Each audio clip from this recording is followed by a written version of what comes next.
What's up, everybody? Primetime CP23 here, back with another PTR patch notes video. Today, I'm not going to go over every single item, every single update, point for point.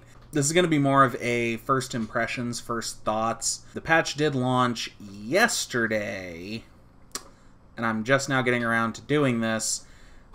And because I wanted this to be kind of a just raw opinion video, I haven't watched anyone else's videos on the subject. So like, I don't know what everybody else is saying. I could be completely wrong, so just keep that in mind. But if you do enjoy this video, please make sure to leave a like, comment, and subscribe. And let's go ahead and get right into it. So, patch 2.6.6 is going to be the patch for Season 18. The Season of Triune, I think that's how you pronounce that. It's going to be kind of different. I don't know how they're going to mark the 3 different circles. So every time you hit an enemy, just hit, not kill. That's very important. Abilities are going to have a chance on hit to spawn a circle that gives a power. Only one circle can be active at a time. It also doesn't say how long the circle is going to be active. I'm guessing it's going to be similar to Oculus rings, which are active for, I believe, 8 seconds. So the first one is power to give 100% damage buff, then a 50% discount on resource cost, which that one kind of sucks. That's the worst one. And then finally cooldown reduction. So that's kind of neat. I don't know how they're going to display that. I'm guessing the circles are going to be different colors, but I don't know. A few more things about this patch is they are just kind of adding legendary affixes to some of these useless items that no one ever uses, like the Flavor of Time, Executioner, and Stone Gauntlets. It makes you feel a little less bad really early season when you finally get that legendary glove drop you've been waiting for, and it turns out to be Stone Gauntlets. Stone Gauntlets are still going to be useless, but, maybe they could find a place in some kind of weird Legacy of Nightmares Thorns build, since they're going to give you additional armor.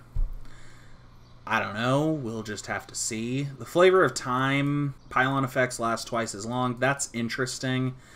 I don't know that it's going to be terribly viable, but it will be fun very early season. A lot of these are kind of early season, fresh level 70 items. They may not make it into the top tier builds, but they will make the first couple hours of the season a little more bearable, a little more fun. Squirt's Necklace. I saw a tweet from, I believe it was Leviathan, talking about this item, and that it seems pretty OP.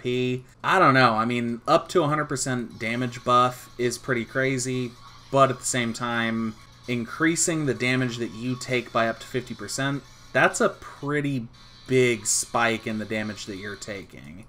So I guess we'll just have to kind of wait and see. Mortix Brace seems completely unusable. Lets you gain the effect of every Wrath of the Berserker rune, which, of course, every Barbarian uses Wrath of the Berserker. But then they talk about, if you played during the patch 2.2 PTR, they had this item exactly as it is, but it was too much power at the time.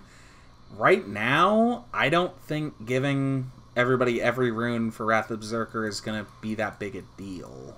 I mean, everybody literally only uses Insanity. I honestly couldn't tell you what the other runes do if you asked me. So I don't know. We'll see if it's actually usable. I'm guessing that it's going to have to get some kind of a damage buff thrown onto it.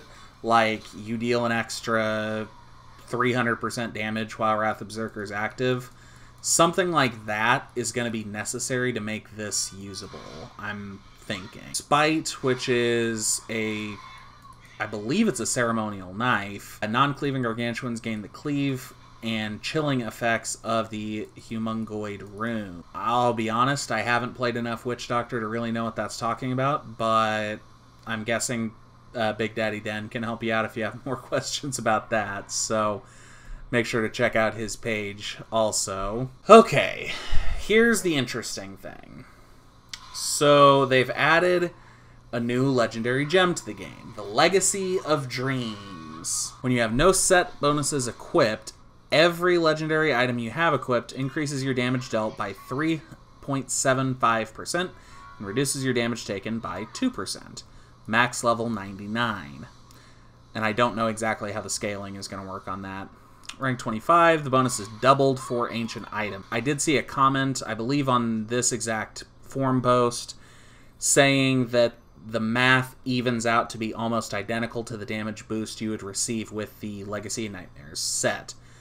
So the idea they talk about here, the endgame opened up significantly with Season 17's Legacy of Nightmares buff, and the community was clear about how much these new options were appreciated. But we wanted to make this addition a more permanent fixture in a more streamlined way than simply making it baseline. This legendary gem should open that path up even further and at more opportunities than just late game Greater Rift pushing. So, diversity is great.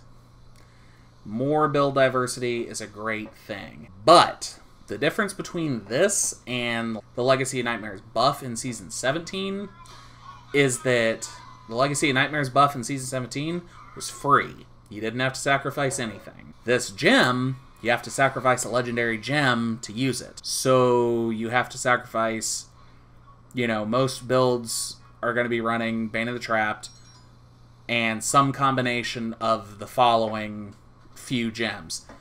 Stricken, Gogaka Swiftness, Zystone of Vengeance, and, you know, there's maybe a couple others, you know, Taeguk, things like that. So you're going to have to give up one of those just to play this build that you want to play. Is it really going to be worth it? Diablo is a very set-based game, and I think for the most part people have accepted that. But, I mean, if there are a lot of people asking for, you know, more ways to play without sets, I guess here you go. Personally, I don't think I will be using it, and I don't think it's actually going to be very endgame viable. But we'll see. You know, I could be wrong. Other than that, we have some updates to the craftable sets, which, again, I don't think anyone really asked for.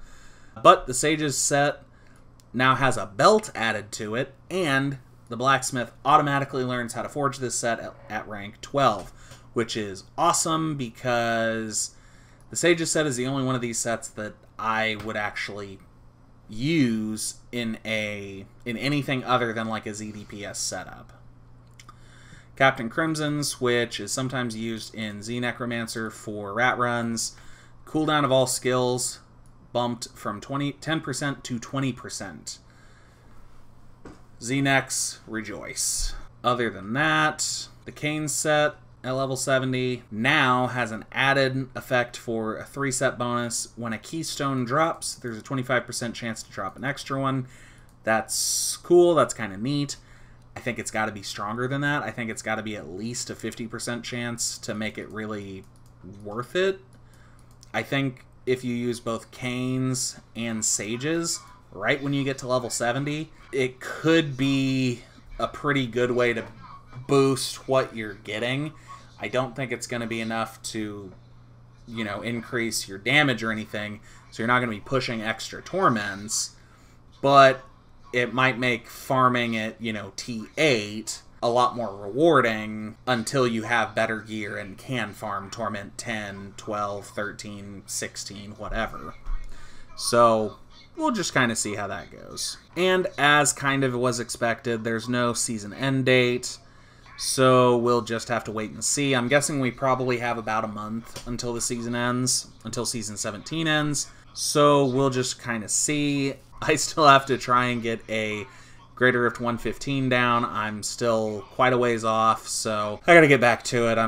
I've just been endlessly working on augments and Nephilim rifts, and that's why I haven't really posted anything, because I haven't really done anything that exciting.